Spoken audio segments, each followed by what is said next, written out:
नमस्कार दोस्तों, आप सभी का स्वागत है हमारे YouTube channel short hand house पर। दोस्तों, हिंदी शॉर्ट हैंड डिक्टेशन प्राप्त करने के लिए आप हमारे YouTube चैनल को सब्सक्राइब करें तथा वीडियोज को लाइक एवं शेयर करें। हिंदी शॉर्ट हैंड डिक्टेशन प्रारंभ होगी 5 सेकंड बाद।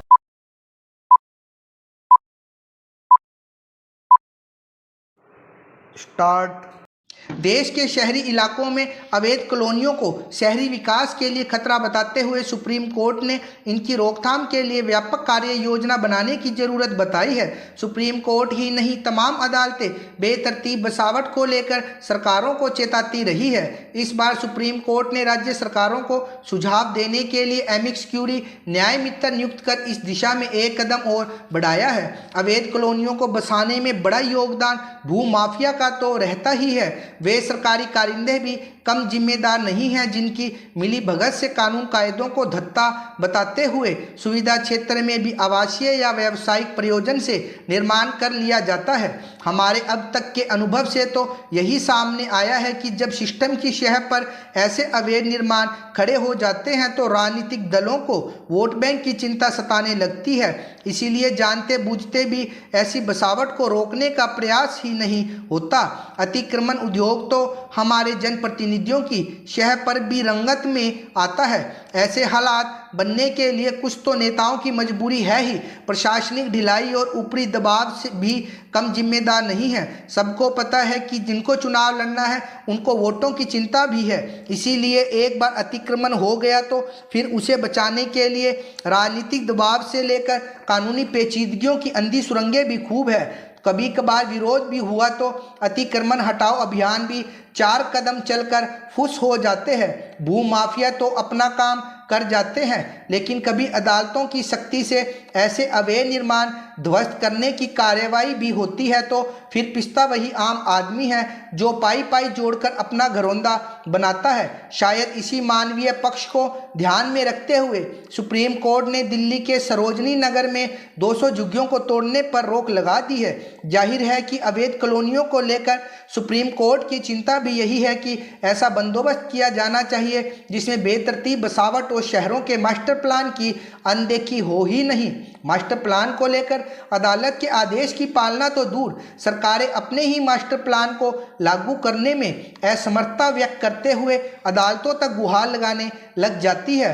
होना तो चाहिए कि सुप्रीम कोर्ट खुद ऐसा सख्त कानून बनाने के लिए सरकारों को निर्देश दे जिसे मास्टर प्लान की पालना सुनिश्चित करने का बंदोबस्त तो हो ही, इनकी अनदेखी कर बेतरतीब बसावट के लिए जिम्मेदारों पर सख्ती की व्यवस्था भी की जाए। भारत में असंगठित क्षेत्र के श्रमिकों की स्थिति विकट है। जो महामारी के दौरान पलायन करने वाले मजदूरों की दुर्दशा सामने आई। आवधिक श्रम बल सर्वेक्षण PLFS 2018-19 के अनुसार करीब 88% कामगार इसी क्षेत्र में आते हैं, जबकि इस क्षेत्र का GDP में योगदान 52% है, जबकि यह कुल कार्यशक्ति के बेमुश्किल 12% कामगारों को ही रोजगार देता है। साफ तौर पर यह घरेलू कार्य बल के बीच असमानता दर्शाता है। अभी तक इस संबंध में मजदूरों को समय पर राहत नहीं मिल पाती। सामाजिक सुरक्षा देने के विषय में तो भूल ही जाइए। समय समय पर करवाए जाने वाले राष्ट्रीय नमूना सर्वेक्षण संगठन के सर्वे से भी इस संबंध में वास्तविक व संपूर्ण स्थिति स्पष्ट नहीं हो पाती। इस दिशा में ई श्रम पोर्टल उपयुक्त कदम है। श्रम एवं रोजगार मंत्रालय द्वारा बनाया गया ई श्रम पोर्टल असंगठित क्षेत्र के कामगारों के लिए डेटाबेस है जो आधार से जुड़ा है।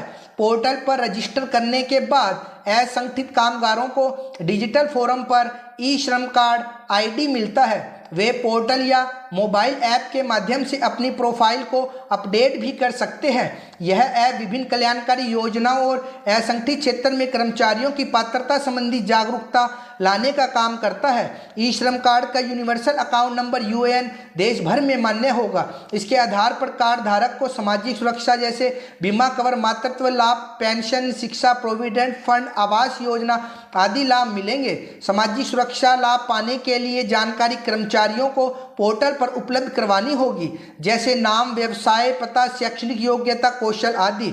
साथ ही ई श्रम कार्ड के आधार पर प्रवासी मजदूर अपने बच्चों को निकटवर्ती स्कूल में प्रवेश दिलवा सकते हैं। यह उनकी मुख्य समस्याओं में से एक बड़ी समस्या है। ई श्रम आईडी को वे पहचान पत्र के तौर पर इस्तेमाल कर सकेंगे। प्रधानमंत्री सुरक्षा बीमा योजना PMSBY के अनुसार लाभार्थियों की मृत्यु होने या स्थायी रूप से दिव्यांग होने की स्थिति में 2 लाख रुपए व आंशिक रूप से दिव्यांग होने पर 1 लाख रुपए की आर्थिक मदद का प्रावधान है।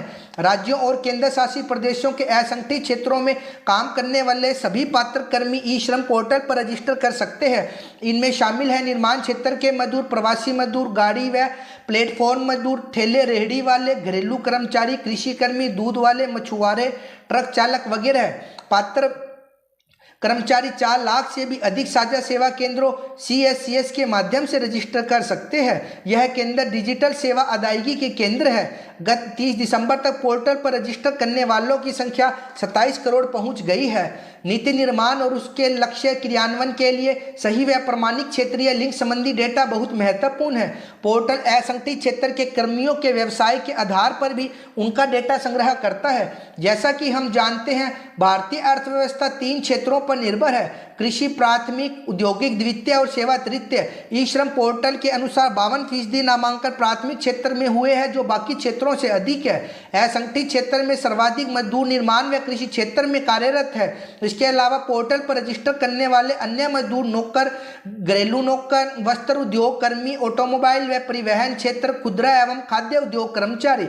लैंगिक आधार पर देखा जाए तो पोर्टल पर रजिस्टर करने वाली महिलाओं की संख्या पुरुषों से अधिक है।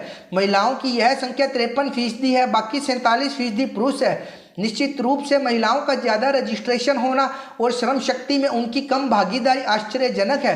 पोर्टल के डेटा के अनुसार पंजीकृत मजदूरों में से 94% की मासिक आय 10,000 रुपये या इससे कम है। इसके अलावा ज़्यादातर मजदूर युवा है। करीब 61% मजदूर 18 से 40 वर्ष वाले आयु वर्ग के हैं।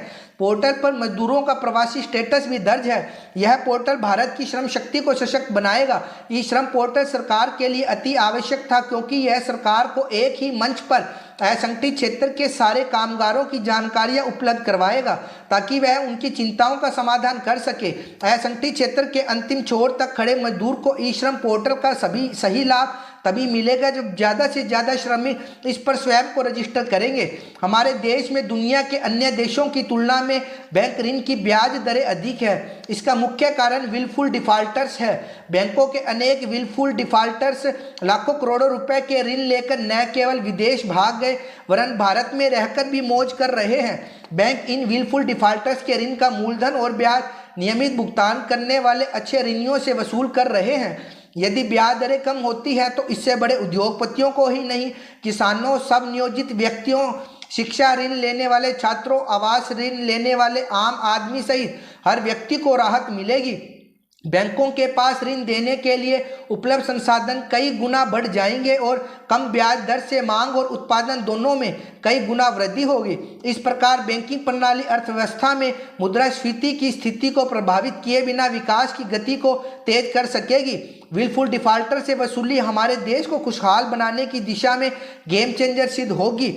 भारतीय रिजर्व बैंक की परिभाषा के अनुसार यदि कोई कंपनी या व्यक्ति बैंक के ऋण चुकाने की क्षमता होने के बावजूद यह कर्ज नहीं चुकाता, ऋण का उपयोग इस उद्देश्य से नहीं करता जिसके लिए लिया गया था, ऋण के रूप में ली गई राशि की हेरा फेरी की गई हो, अथवा बैंक ऋण से खरीदी गई अचल संपत्तियों को मनमाने तरीके से बेच दिया गया हो, तो वह व्यक्ति या कंपनी विलफुल डिफॉल्टर है। बैंक किसी भी डिफॉल्टर को विलफुल डिफॉल्टर घोषित करने के लिए फोरेंसिक ऑडिट करवाते हैं। कई बार ऑडिटर बैंक ऋण के दुरुपयोग में हेरा फेरी का स्पष्ट उल्लेख करके कोर्ट कचहरी के चक्कर में पड़ने की बजाय ऐसी गोलमाल भाषा का उपयोग करते हैं कि बैंकों के लिए वास्तविक विलफुल डिफॉल्टर पर भी यह लेबल चस्पा करना मुश्किल हो जाता है।